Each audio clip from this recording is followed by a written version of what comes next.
Good afternoon, everyone. I'm Tony Bernardo, Dean of UCLA Anderson School of Management, and I'd like to welcome you to this event, Technology for Good Innovation Challenge Kickoff, hosted by the Easton Center for Technology Management at UCLA Anderson. I hope you'll find that this event highlights many of the key trends in leadership today, the transformative effect of technology in almost every sector, the imperative for interdisciplinary collaboration, a critical need for businesses of all types to serve society, and an important leadership call to action to understand society's greatest problems and to identify solutions and ultimately to lead in a way that creates value for all stakeholders, shareholders, customers, employees, and society. And today's program is a great example of the spirit of collective effort that is essential to success. This program exemplifies a tremendous partnership between the Anderson School and the greater UCLA campus, as well as our many students, faculty, and alumni who are committed to innovation and advancements in healthcare and sustainability. I hope you engage in this program, learn from it, and ultimately, I hope it stimulates all of you to think about innovation opportunities that are transformative to society. Now I'd like to introduce you to Terry Kramer, Faculty Director of UCLA Anderson's Easton Technology Management Center, and the moderator of this afternoon's discussion. Terry? Good. Hey, Tony, thank you very much for the opening comments. Thank you for your own support on this innovation challenge. And I wanted to welcome everybody here for the kickoff of this cross-campus innovation challenge and an important discussion here about innovation in two areas, one in healthcare, the other one in sustainability.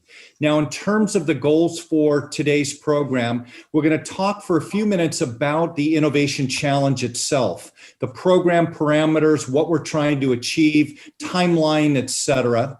And then we'll get into a detailed discussion with two great speakers, focus on healthcare and sustainability, which are the two tracks that we're focused on with the innovation challenge.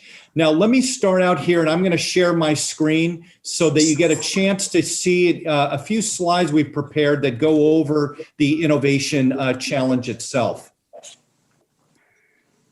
So first of all, what are the goals of the Innovation Challenge? There are two goals of the Innovation Challenge. One is to harness the resources, the invaluable resources that we have at UCLA across campus to really think about what are some of the biggest societal needs and where can technology-based innovation address those needs.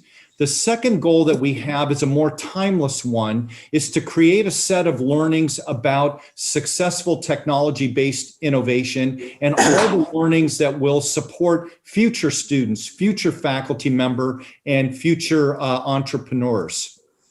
Now, to talk a little bit about the specifics of the Innovation Challenge itself, as I mentioned, there'll be two tracks this year.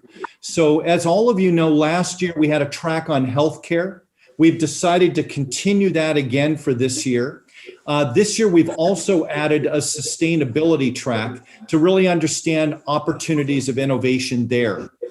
In terms of the team composition requirements, as Tony mentioned, one of our goals is to make sure we get a true interdisciplinary focus on innovation. So we ask that all teams have at least one MBA and one non-MBA student.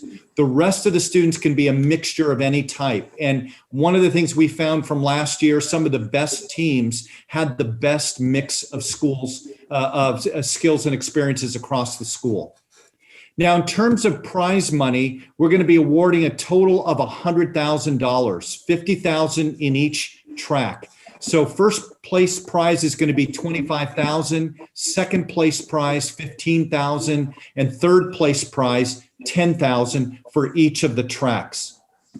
The evaluation criteria that we're going to use for all submissions, first of all, is technology. How robust is the technology that's being used? Whether that be artificial intelligence, Internet of Things, cloud computing, high-speed mobile networks, but how robust is the use of technology? The second area is just the innovation itself. How innovative is the solution? Is it something that's truly breakthrough? Is it something that's truly creative in nature? Third area is the feasibility of the proposed project. Can this project actually be executed on? from a technical standpoint, from a customer standpoint in terms of the ideal customer experience? Can it be a venture that truly draws capital? And then the final area is impact. And this is an area that we've upweighted this year, is that we'd really like to see a lot of breakthrough ideas that are fundamentally going to create opportunities for innovation in societal areas of need. And so that's, to us, one of the new and important areas going forward. A few additional specifics here. For all of you that are thinking about entering a team, we're going to be conducting a variety of workshops that will allow you to really think through, what does it take to be successful in this area? And I'm going to go through these briefly. These workshops are for all the people that want to enter, but also for people that decide maybe they don't want to enter, but they want to think about technology-based entrepreneurship. So first workshop we're going to have is on team formation on October 15th. This is going to look at what is the best practices in assembling a team that is likely to really be set for success. A second workshop is going to be one hosted by Apple, where they're going to provide a deep dive on developing applications primarily for enterprise applications. That's going to be on October 21st. On November 16th, we're going to have a business plan workshop. What does it take? What are the key ingredients in developing an effective business plan? How do you convey the ideas most effectively? In this virtual world, we're going to create a variety of networking tools. So to begin with, we're going to have a virtual networking session that's going to be on December 20th. And that'll allow people to start meeting one another of different backgrounds. Next, we're going to have a Slack channel that will allow students to be able to start communicating more actively with one another, again, in the idea of developing a team. And then we'll have ultimately a team formation spreadsheet. So as the teams are being formed, we can keep track of that, and all of you will see what type of teams are being assembled. And then on the timeline, the registration deadline for the Innovation Challenge will be on February 5th. The business plan submission will be due on February 19th. And then the presentations, the final presentations, will be on April 23rd for the Sustainability Challenge and on April 30th for the Healthcare Challenge. So if you want more information, I've listed here the website for the Innovation Challenge. You can get a lot more info there. Please join the Slack channel. Also get on the mailing list. The mailing list will allow you to get updated about what are the different workshops, the timeline, etc.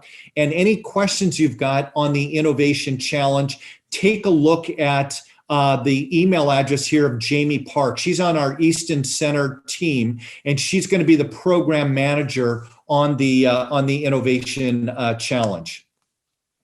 So let me now shift over here and talk a bit about the next part of this program, an important part of the program, which is talking about what's going on in sustainability, what's going on in healthcare. And, you know, we're fortunate here that we've got two great speakers, and I'm going to introduce them, their backgrounds. You'll see why we're so excited about them joining us here tonight.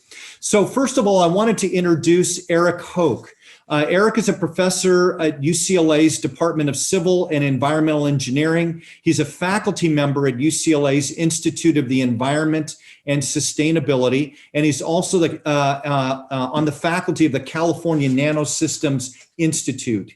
He's been, in addition to working in academia, he's been a successful serial entrepreneur. He's been the founder and CEO of Water Planet and Nano H2O that was purchased by LG Chem. Both of these are focused on water reuse. One of the other things that Eric works on top of his other commitments, and he's got quite a few other commitments, he's the director of the UCLA Sustainable LA Grand Challenge. Eric received his bachelor's degree in civil and environmental engineering from Penn State. He has his master's in civil and environmental engineering from UCLA and his PhD in civil and environmental engineering from Yale. Larry Leisure is our next speaker. Larry's had the good fortune of working across industry, consulting. He's worked with young ventures, and he now is actively involved in venture capital. He's been an operating partner at Kleiner Perkins. He was the global managing partner for Accenture's healthcare vertical. He was the co-founder of JIF, which was an employee health benefits platform that's now part of Castlelight. And he's now the co-founder and managing partner of Chicago Pacific Founders, which is a venture fund focused exclusively on healthcare services. Larry received his bachelor's in economics from Stanford and his MBA from UCLA Anderson, and currently sits on the board of advisors at UCLA Anderson. Now, in terms of the format for our session, I'm going to ask Eric and Larry a series of questions that gets to the kind of highlights of their insights and their recommendations. And then we'll use Slido for a moderated Q&A. So you just go to slido.com and enter in the Slido event code, which is IC20. So for Innovation Challenge, IC20. So first of all, Larry and Eric, a huge welcome to both of you. It's great to have both of you with us. And Eric, I think both of you are muted. I'll get you off of mute. And thanks, Terry. It's great to be here. Appreciate the opportunity to talk to the Anderson students, whoever else is on this call. And particularly, it's been great getting to know Larry through this process. Wonderful, wonderful. Well, Eric, let me start with you because you've had some really interesting experiences on sustainability, and you've done that as an entrepreneur. You've done that, at UCLA, et cetera. If you could start at a high level and tell us where are the biggest areas of societal need that you're seeing in sustainability, and then the related areas of innovation. So I think it's been in the news in the last, so many years, lead in drinking water in Flint and in Newark, New Jersey. So I think in a way somewhat similar to other smart home devices, we call point of use drinking water treatment is going to have to really get smart. And I think that with these high-profile failures, at some point our drinking water utilities are going to have to own the water all the way through your tap. Right now, they only own it to the street connection, and that's going to have to change. But it can't change unless the technology can get smart and be monitored remotely and let you know when it needs service, like smart, like the other kind of smart home technologies. Another area which I think is critically important is what I call waste to value. Anything that's got carbon as its sort of backbone, whether it's CO2 in the atmosphere or solid waste or like food waste from restaurants, all of that carbon needs to get upcycled, converted into something useful, whether it's fuels, chemicals, materials, what have you. But right now we're burying ourselves in waste, and we're wasting the opportunity to harvest the carbon. And then the third thing I'd like to mention is grid scale energy storage. We can source renewables, but the intermittency issue, meaning when the wind blows or when the sun shines, right, we can have the power, but we need storage. And we have storage for effective storage for devices like this, but not yet effective storage for grid scale storage. And it needs to be distributed, and it needs to take into consideration socioeconomic issues and where we put it and how we maintain it as well. Mm-hmm. Great. Eric, let me just ask you, because I always find this an important thing, being at UCLA, we're also kind of developing our mental maps for how we think about opportunities. How did you, when you look at those three opportunities, how did you come to these conclusions that these are some of the most promising areas? Do you look at kind of the size of the opportunity? Do you look at the state of maturity of the technology? Do you look at just entrepreneurs that have got ideas? But just give us a little bit more background on how you came up with these three. So it's a combination of factors, but I would say highest level and the way to sort of best relate to the students is you start by looking at the market, and you look at where there's a market need and where there's a potential for disruption. And there's clearly a need in terms of the quality of the drinking water in our homes. And it's particularly so in economically disadvantaged communities. And so you look at the opportunity, you look at the need, and then I think you go and seek a solution to fit the need and to meet whatever criteria need to be met to be disruptive in that market.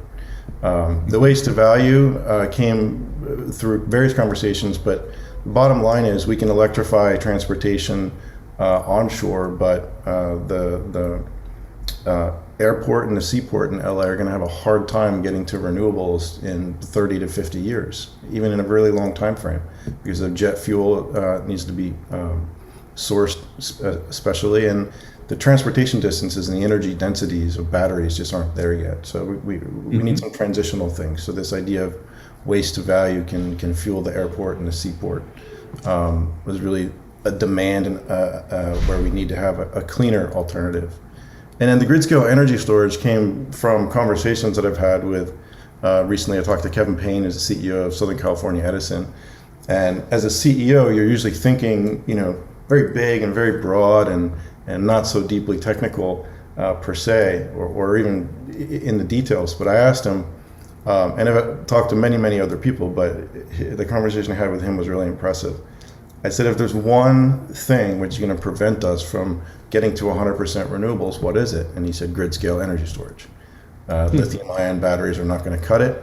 And it's probably going to take a fundamental innovation in material science, a new construction of battery technology to get that to be the solution. So that was, for me, sort of the initial moment of inspiration. And as I dug deeper and did some more research and talked to other people, I realized it's really a market where there's an unmet need. Mm-hmm. Good. Eric, one other question before we go to Larry here. Your background's interesting because you've operated this intersection of academia and entrepreneurship. How do you think about, kind of your secret sauce, your advice to people who are here to kind of tap the best of both, the kind of minds at UCLA with the idea of creating a venture? What are your insights on all of that? Yeah, so, like in all aspects of life, you learn a lot of things when you win, you learn a lot of things when you lose. So I've in my entrepreneurial adventures, I've definitely failed more than I've succeeded. And you take away a lot of lessons there. So I think the magic happens when you get really creative, innovative scientists and engineers to partner with business people, entrepreneurs who are relentless, passionate, and ideally with some level of experience, who know how to build a business. Historically, UCLA, we lack formal mechanisms and opportunities to bring these two different worlds together. And it's why, I'm all in on the cross-campus innovation challenges. I think it's just a great way to really get those kind of interactions, catalyze those relationships, and hopefully some good things will come from it. Excellent. Great. Very helpful. Larry, let me shift over to you, have you unmute, and I'd love to find out more about the same questions on healthcare for you. Where are you seeing the biggest opportunities? Where are you seeing the areas of innovation? Yeah, well, first of all, it's great to be here. It's great to be back at UCLA, so thank you for inviting me. I think as you think about where's the greatest social needs, but also where's the greatest opportunity for innovation, and anybody who's on the phone is in healthcare, I'm going to say things that probably sound quite familiar, but probably the 5 biggest challenges, innovation opportunities we have. One is the need to expand access to care. A large number of Americans, I think the last number I saw was 28 million individuals lack access to care. It's a continuing problem. And with COVID and the layoffs, that number is expanding dramatically. So we've got to find a way to expand access. And that's an ongoing challenge. And certainly, as you've heard in the whole political debate about expansion, Medicaid, et cetera, that's clearly something that's a priority. The second is affordability. We've got to increase affordability. Even if you have insurance with the high levels of cost sharing, consumers have really are challenged in affording care even when they have it. And so looking to solutions like telehealth or remote patient monitoring are examples of technology that help you bring down the price point. Also, new care delivery models where the providers actually take risks for managing care for a population is an example of an approach or innovation. There's a lot of innovation around those new care models. Another thing is there's just huge variation in quality. And then how do we reduce that variation in quality? And how do we use things like artificial intelligence and other approaches to really diminish that variability so we deliver better care, better outcomes, and also do it more affordably. And that's something I think it's a very high priority. And a lot of that's a result of our fee-for-service system, which dominates. And so how do we move from a fee-for-service system to one where the providers are at risk and accountable? The fourth is really around the patient experience and patient engagement. A lot of conditions are contributed to by lifestyle and largely by non-compliance. And we've got to find a way to drive better engagement. And there's a lot of interesting tools that have been developed, particularly digital tools that help there and can make quite a difference. And then there's a related thing that we're learning is we've got to think about consumers in a fundamentally different way.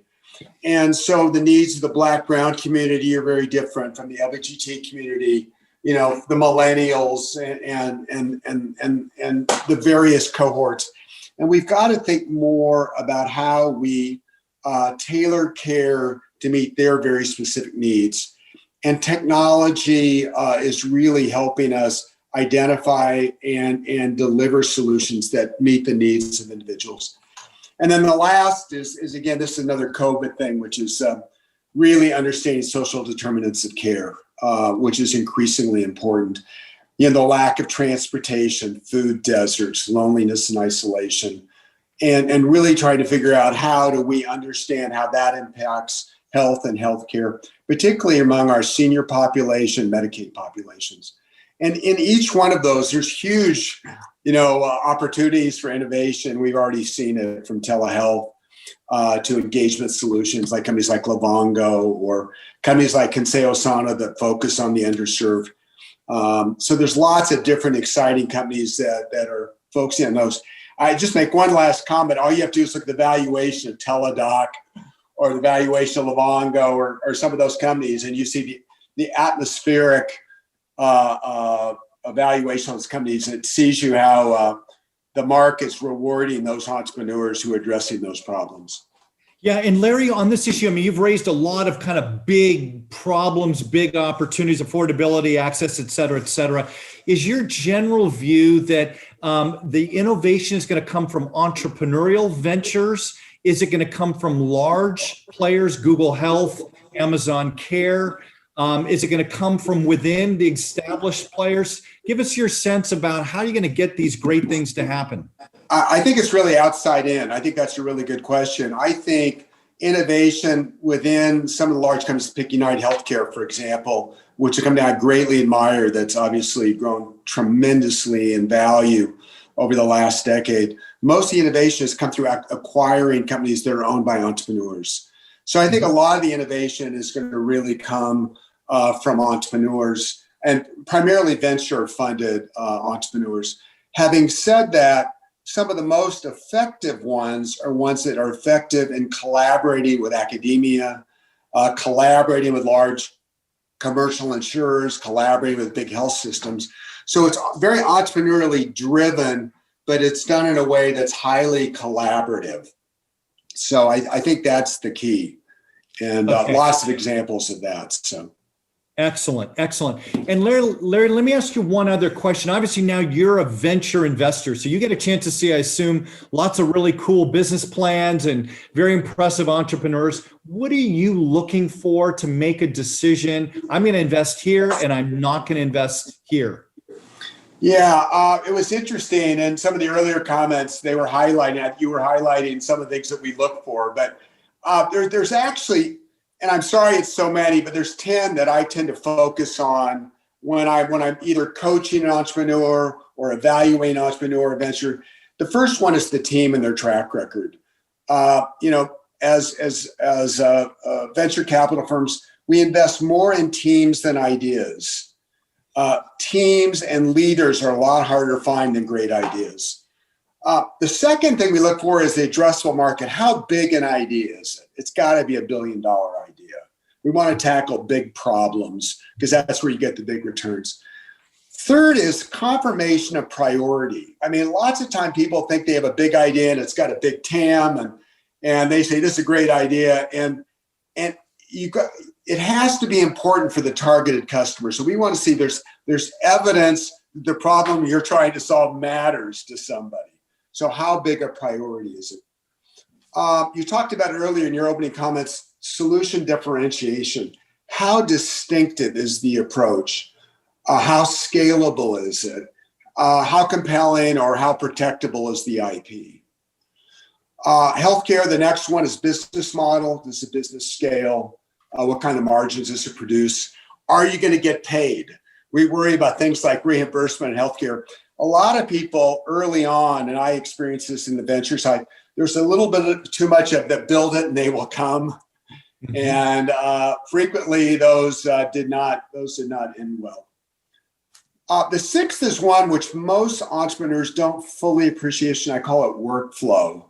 And I know it's a very boring concept, but how does your solution can integrate into the existing workflow or even disrupt the existing workflow? But explain to me how it's going to exist, how it's going to integrate, whether it's a payer's workflow or a health insurer's workflow or employer's workflow, or even the consumer's workflow. 7 is traction. How are you thinking about getting traction in the marketplace? Is there an opportunity to pre-wire your deal? If you could get this deal with this health system or this deal with this payer or with this large customer, how are you thinking about gaining traction, building momentum? And then just a couple more. Just one is thoughtfulness about use of proceeds. I want to see how you're thinking about using the money, how much you're going to raise and how you're going to use it. Financing strategy, how you're thinking about raising money. Thoughtfulness about how you're thinking, whether it's a seed round, how you're thinking about angels, and ones that can truly help you scale your business, not just give you money. And then the killer question I was asking, and it's really quite insightful. Why the heck are you talking to me as an investor? Why do you think I would be a good investor? What value do you think we bring, looking at our portfolio or who our operating partners might be? But it gives you some insight about how thoughtful the entrepreneur is and how they're thinking about how they're approaching a potential investor. Yeah. So that's kind of the laundry list, but it's a pretty tried and true one that I've used over the years, and it's proven to be a pretty good list. Yeah. Is it fair to say, Larry, because that list looks very daunting, right? You got to have a huge opportunity. There's got to be a priority. It's got to be differentiated, that you may look at a lot of opportunities, but ones that meet all of those criteria is a pretty narrow group. Actually, I don't know that that's true. It's more, I think there's your story's got to hang together. It absolutely has to hang together. And frequently, a lot of pitches are just way too high level. And we'd like to see how thoughtful are you about it? I mean, I'm not saying you have answers to all of these, because you don't. But we want to see how thoughtful you are. I come from management consulting. I'm a strategy consultant. As part of that process, we give people case studies. And it's more about how do people think about a problem? How do they think about solutioning the problem? So I come from that a little bit from a management consultant or strategy mindset, where I want to see how people think about it. And I certainly don't expect them to have all these answers, but I hopefully that they've at least contemplated these, not necessarily having the answer. Excellent. Excellent. Let me ask both of you the next question. Eric, I'd like to start with you on this, is this whole idea about, big opportunities, and you cited quite a few big ones: waste to value, grid storage, smart technology. How do you think about big opportunities that I would assume intrinsically are harder to pull off, that are higher risk? You're going to have more competitors. against, maybe smaller plays that are easier to execute on, but they don't have the upside opportunity? How do you think about the trade-off of what to go after here? Well, bottom line is go big or go home, right? You want to have a big impact, you got to go for home runs, not singles and doubles. But if you want a lifestyle business, a business that can have impact, a business that can scale quickly to profitability, it's good to focus on something smaller and more achievable. It's also less stressful, and you probably live longer. Going after VC, dollars and trying to do something game changing. Look, it might not be popular to say, but who are our cultural heroes that come from the business world? Are they the person who opened up the corner coffee shop or the person who created Starbucks, right? So I might prefer to go to the local coffee shop for a whole host of reasons, but we definitely elevate the status of our unicorn entrepreneurs, Gates, Jobs, Schultz, Paige Bryn, Bezos, Yes. Zuckerberg, right? These are the sort of the cultural icons from, big business ventures, so. Good. And Eric, on that, the amount of capital that's needed, and let me give you an extreme example here. We look at Uber and Lyft, notwithstanding COVID, but just Uber and Lyft, loss ridden, lots of capital, but massive value creation potential because of the prospects long-term of autonomous vehicles and others. Is your kind of message, don't get too worried about how much capital and how much loss you have up front. As long as you're shooting for the home run there, go for it. Yeah, I mean, look, Larry, I'm interested to hear what Larry has to say from, sort of the VC perspective. But I think a lot of entrepreneurs out of the gate are too conservative and in terms of the capital that they raise, and they're too aggressive in terms of the valuations that they seek. They're worried about dilution and, too much too soon. The reality is you should raise more money than you need. You want to look bigger than you are. You want to look more capable than you actually are. And you shouldn't be afraid of dilution. In subsequent rounds, there's ways of topping off founders and key people to keep them in the game and make sure they have a good, potential outcome with an exit. So just don't be afraid of going big. Don't let those fears get in the way of just, making it happen. Excellent. Larry, your thoughts? Yeah, I think we come from the same school. So no, I agree with with your comments, Eric. I think it is the nature of the business where we want to go after bigger deals. We have to go after home runs. And I think you'll see more incremental innovation that's more driven by enterprises as opposed to venture-backed activities.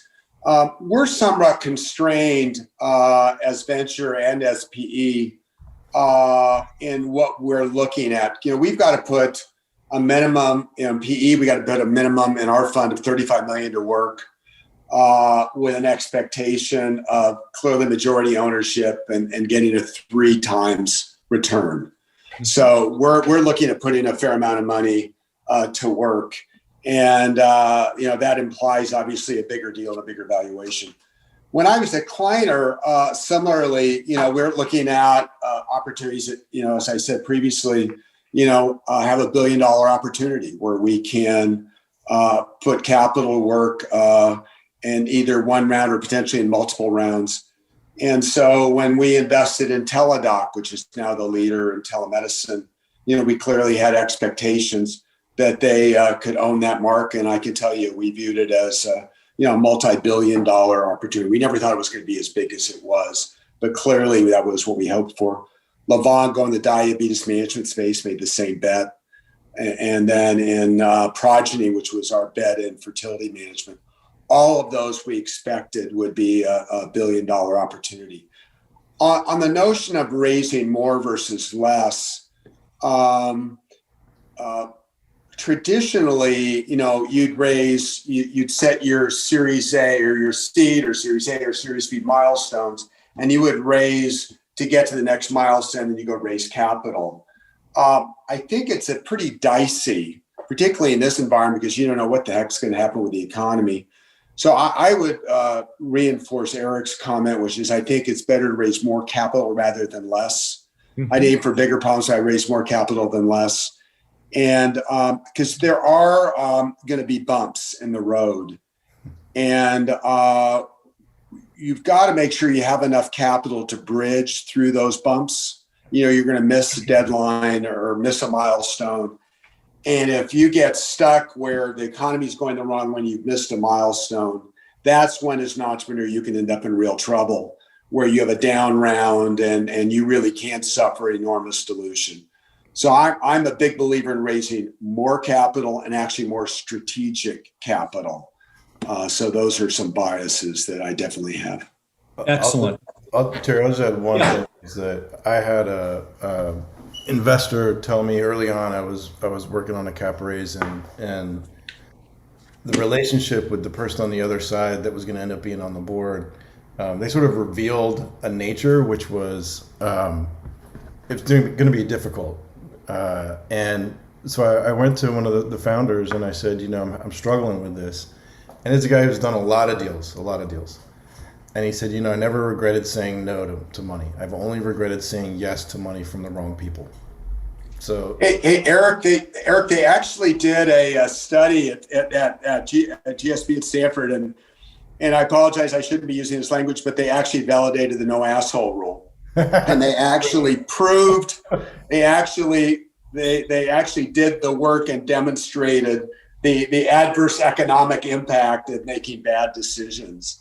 Yeah. And it's your point is a really good one, Eric, is that the price to pay for having a dysfunctional board as dysfunctional investor is it'll crater you. Eric, absolutely dead on point. Just for the students out there, you know, remember that it's when you're pitching an investor, it's your opportunity to interview them as well. Yeah. You want to spend a lot of time and be accountable to that person or these people. And it's, you know, you can say no. Yep. Good. That's a risky position. Hey, wait. Hey, just one thing. By the way, homework you need to do is look at the investors and see how they treated their companies in down periods. Yeah. How ruthless were they in the way they treated entrepreneurs in the down period or when there was a bump? And it's incredibly telling. And you'd be surprised, some of the highest profile folks in the Valley do not score well when you apply that criteria. Good. Let me go on to the next item because you're already starting to touch on it, and that's the role of teams. So when you look at the successful ventures that have formed, what did they do right about team formation? What would your advice be to students that are looking at forming a team for the Innovation Challenge in terms of the mix of skills that they need? And either one of you on this. Well, this is one of the most challenging aspects of a startup. Is you're in the middle of creating everything. You're not just developing a technology, right? You're trying to turn a technology into a product. You're trying to figure out what's your business model. You might need to be building out manufacturing.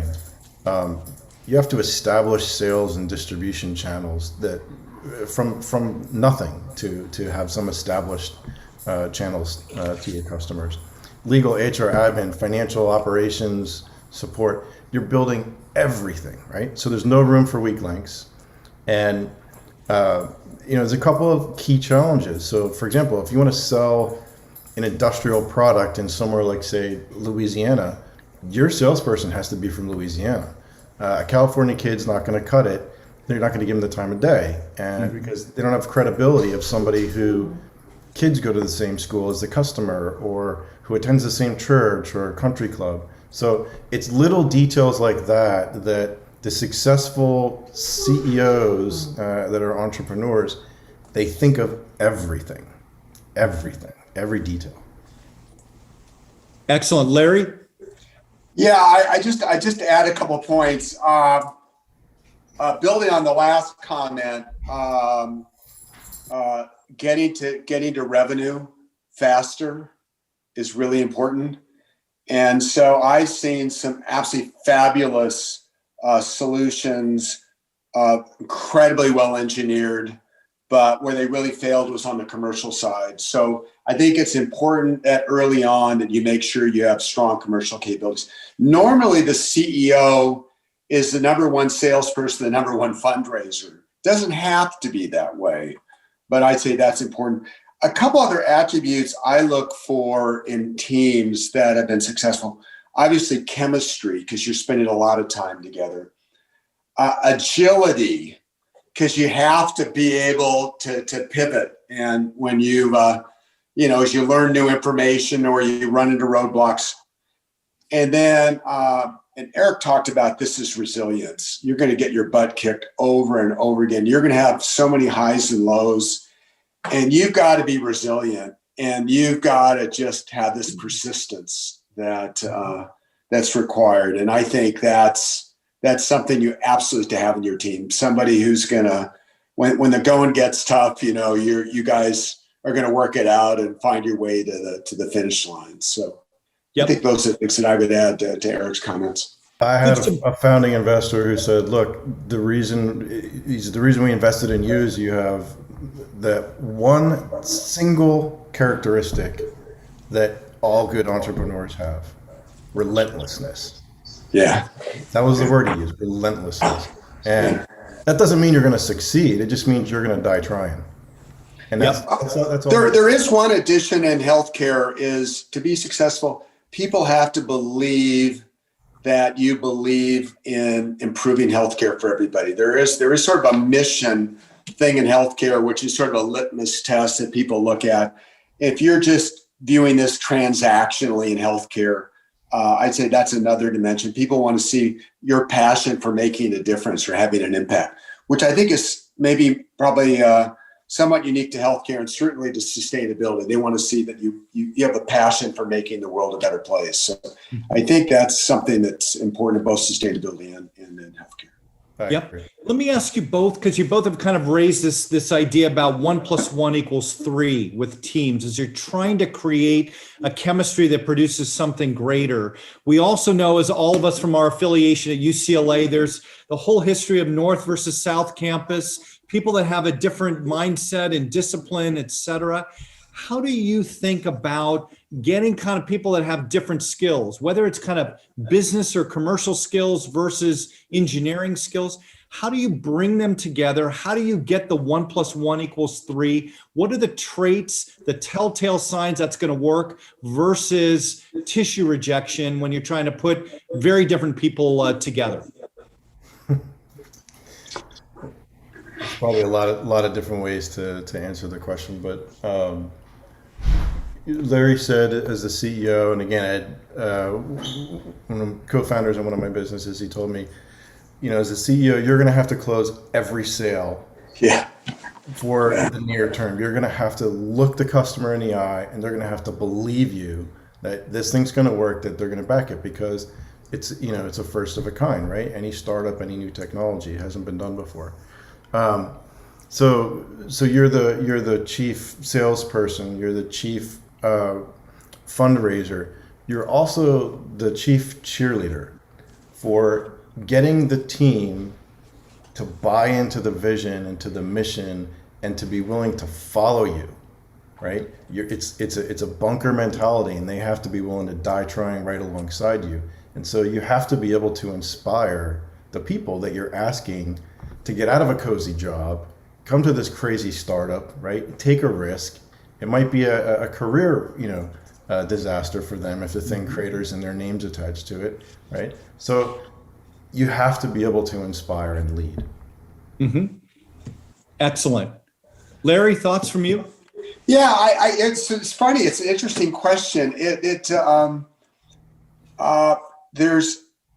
seemed maybe it's my Northern California mindset or something, but everybody I know, every kid I know, wants to be an entrepreneur, and whether they're on the engineering side or the business side, and it just seems that you just need two inquiring minds, if you will, coming together in almost serendipitous moments.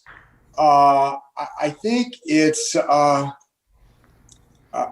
you're looking for interesting ideas or interesting opportunities, it's just finding like-minded individuals. And I think cross campus, whether it's the engineering school and the medical school or and the business school. I mean, I think that there's lots of students who have a passion for trying to figure this out, and it's finding the right matches.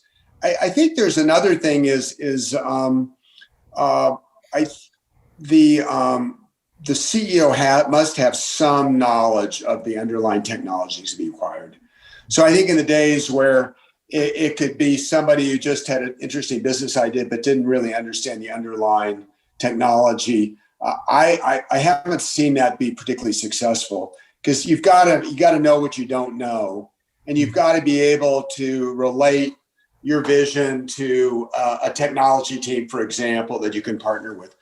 But the most successful organizations I've seen, there's typically a couple individuals that had chemistry and shared a passion, and that brought complementary skills to the equation, and then it's just that combustive effort of them coming together and then being able to attract others. Mm-hmm. But I don't think there's any one formula for how to do it. I've seen it happen from pure serendipity to collaborations on campus, where you look for ways to bring teams together, form teams, and create opportunities for individuals to meet one another. Good. Let me take the last few minutes that we've got together and start getting into now more kind of execution related questions here. So the first one is what would be your advice if somebody wants to enter the innovation challenge here? What should they be doing next? Should it be the team formation? Is it the idea stage, et cetera? What should be some of those next steps that they take on? I'll let Larry go first. Yeah, I think there has to be a germ of an idea that's particularly and again big enough and inspiring enough that can get others excited, because you're going to come together around an idea and opportunity, and that idea has to be there has to be identification of a clear problem, a clear customer, and some ideas about how you can disrupt the existing. I hate that term, disrupt, but challenge the existing norm for doing a particular process. And I think that's the first thing you have to do. I think without that, and then then it's really coming up with your unique twist. You've got to come up with a unique twist. And fortunately, in healthcare, there's a lot of work being done around artificial intelligence, and how can you leverage machine learning, AI, to uncover problems, anticipate, a potential change in health status of an individual, or help guide therapies. I mean, there's so many interesting opportunities where you can think about, well, if I can point technology or personalized medicine, as an example, we can point it at this particular problem and drive this particular result. Mm-hmm. I think but I'd start with a big idea, and then what's your angle? What's your unique angle? I think I would really believe that technologies are really kind of key component. Mm-hmm. And then also in our area, what's the recurring revenue model? Obviously, those that are technology based and have a recurring revenue model are commanding the highest valuations and the highest interest from investors. Good. Eric, any other thoughts on that? Larry said it. I'll say the same thing in a slightly different way. I think you need to work backwards from the problem that you're trying to solve. Identify a market that's disruptable. Yeah. To use the word. Work backwards from there to identify what are the product requirements that would enable disruption. Yeah. And then seek out the technology to develop into that product. But you got to start with the market first. You got to start with the problem. Yeah. You got to think like the customer at the end. At the beginning, you got to start thinking like the customer. So those would be my. Good, good. And let me start taking some of the questions we've got on Slido. So first of all, there are several questions about, do we have a platform for connecting students, et cetera? So right after this event, we're going to, for the people that are registered, we're going to send out copies of the slides, access to the platform, information on the virtual networking session, et cetera. So you'll have a lot of kind of these next step tools. So look out for that. Larry and Eric, question also from a student about where do you go for resources and information on a lot of these? I mean, you've talked about a lot of interesting innovation opportunities and sustainability and healthcare, but how do students kind of research this stuff? Are there certain sources you would use? I think some of the greatest success stories begin with sort of a moment of spontaneous inspiration, and it's not some crazy invention comes to you.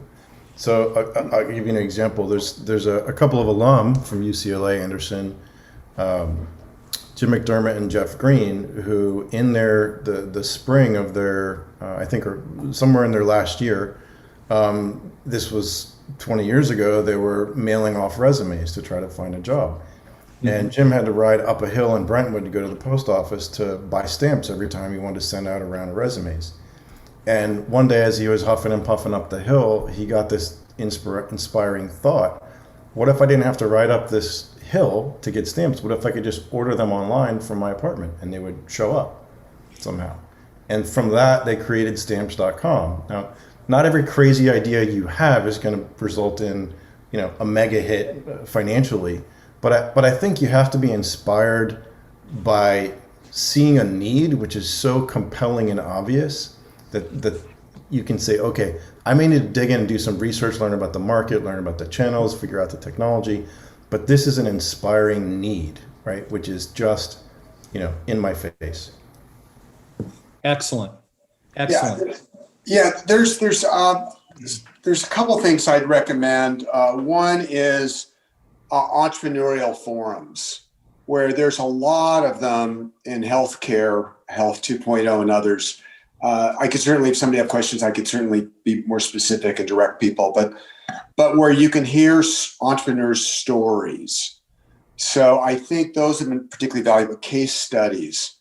And what can you learn from how other successful companies launched? And understanding those stories are really valuable, and I'd really encourage them.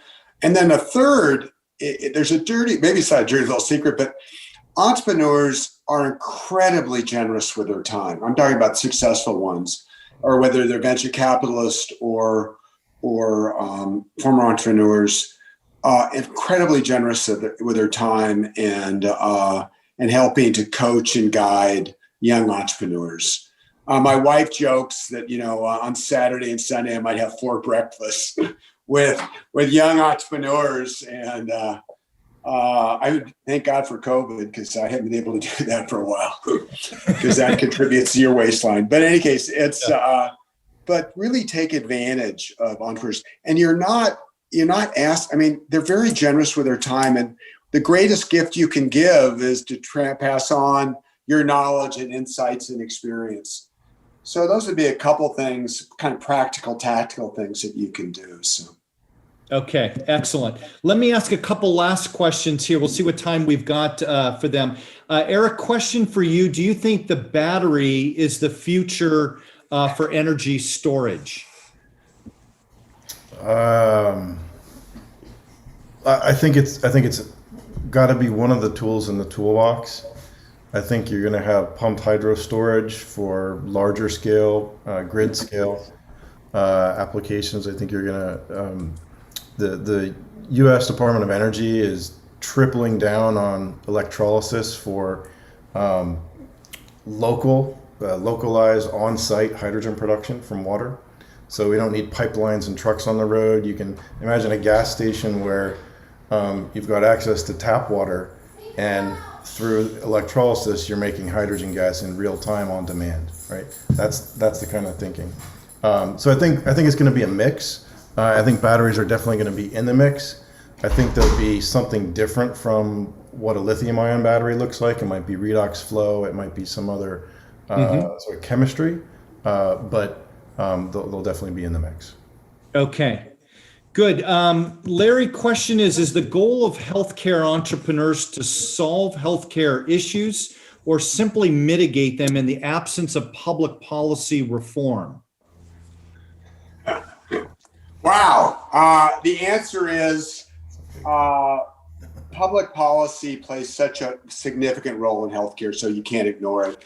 Well over, I don't know what the number is, but well over 50% of individuals in the country receive care through Medicare, Medicaid, federal employees programs, or employed by the government. So the government, for better or for worse, plays a demonstrable role in healthcare.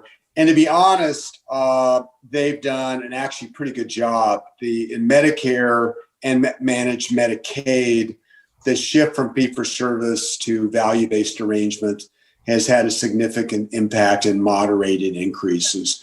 So payment policy has been, and will continue to play a big role, particularly as you talk about the public option or lowering Medicare eligibility to age 60 or even younger.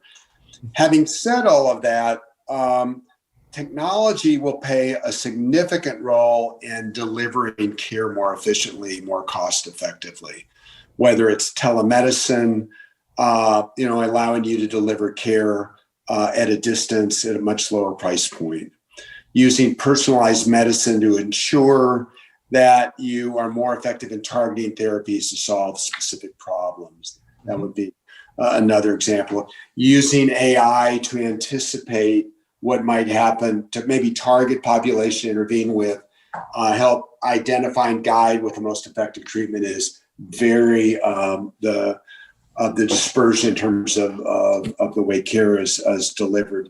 So it's both. And it's the nature of healthcare, not just here, but globally. So, there's going to be an intermix there. It's going to be very interesting to see what happens to the election and the role that public policy plays, particularly with the discussions about, ACA and the like. So, yep.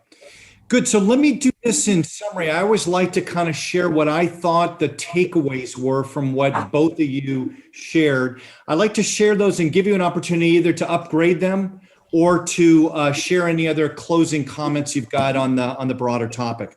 I took away 4 or 5 main things from what both of you shared. The first one broadly is to think big about opportunities. When each of you referenced the opportunities that are out there, you talked about fairly large transformational opportunities, whether that be in telehealth solutions, whether that be in waste to value areas, storage of energy, et cetera. These are pretty broad things. And I think, Eric, you made the comment, go big or go home. So first message is think big about what you're doing.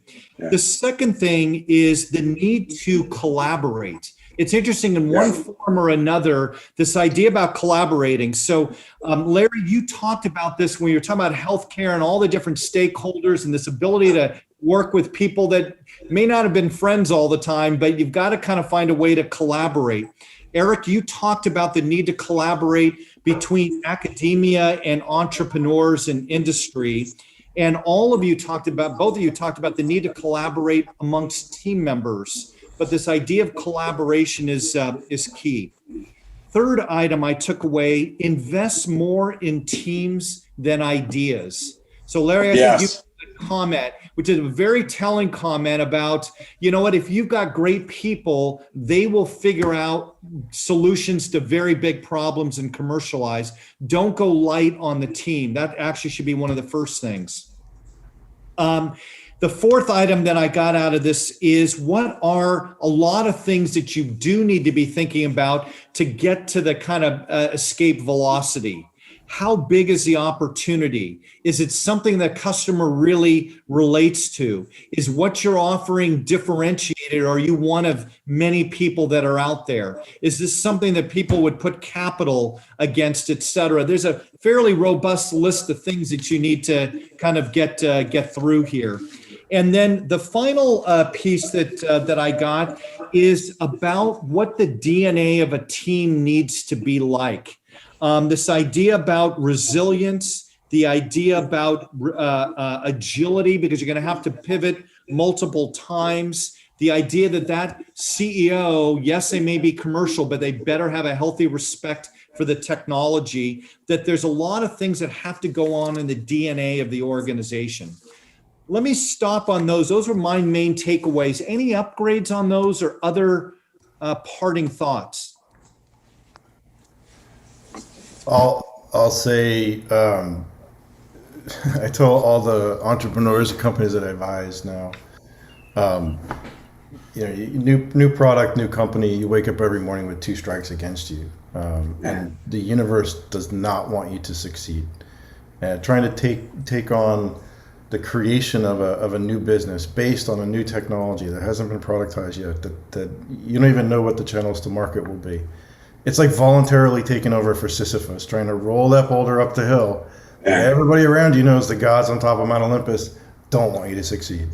Yeah. So you have to know what you're up against. And so that's why I say you have to be inspired and passionate. If you're not truly deeply inspired and interested to solve this problem that you're trying to solve, you won't have that relentlessness, and it's a real grind. So you need it. Excellent. Larry? Yeah, it's funny. We're all sort of in the same place. I think clarity of vision is so critical, and purpose and passion, I think, are so critical.